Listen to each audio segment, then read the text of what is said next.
இந்த படத்துக்கான ரேட்டிங் வந்து 5க்கு 4. ஏன் சொல்கிறேன்னா, இதெல்லாம் பார்த்தே தீர வேண்டிய திரைப்படங்கள். இதெல்லாம் ஒரு உண்மை சம்பவத்தை எங்கேயோ போச்சு அப்படி அப்படியா நடந்துச்சா, அந்த பொண்ணு அப்படியா ஆயிடுச்சா, ஐயோ பாவம் அப்படின்னு போகாமல், அதை செல்லுலாய்டில் அதை கிரியேட் பண்ணி எங்கேயோ கடல் கடந்து இருக்கிறவனுக்கு வந்து இது ஒரு லைஃப் லெசனாக எடுத்துகிட்டு வரான் இல்லையா, அது ரொம்ப பெரிய விஷயம்.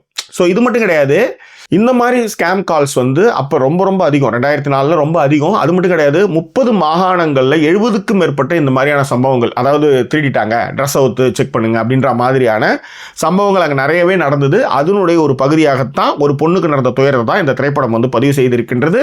கண்டிப்பாக இந்த திரைப்படம் பார்த்தே தீர வேண்டிய திரைப்படம் அப்படின்னு நான் சொல்லுவேன். ஸோ நினச்சிட்டு இருப்போம் நம்ம ரொம்ப புத்திசாலி, நம்மளை வந்து யாராலும் வந்து ஃபுல் பண்ணவே முடியாது அப்படின்னு நம்ம நினச்சிட்டு இருப்போம். ஆனால் நாம் எதனால் இந்த மாதிரியான ஃபூலிஷான வேலைகள்லாம் பண்ணுறோம் அப்படின்றதுக்கும் சூழ்நிலைகளும் நமக்கு இருக்கக்கூடிய ட்ரஸ்ட்டும் தான் இந்த மாதிரியான ஒரு விஷயங்களை செய்ய வைக்குது.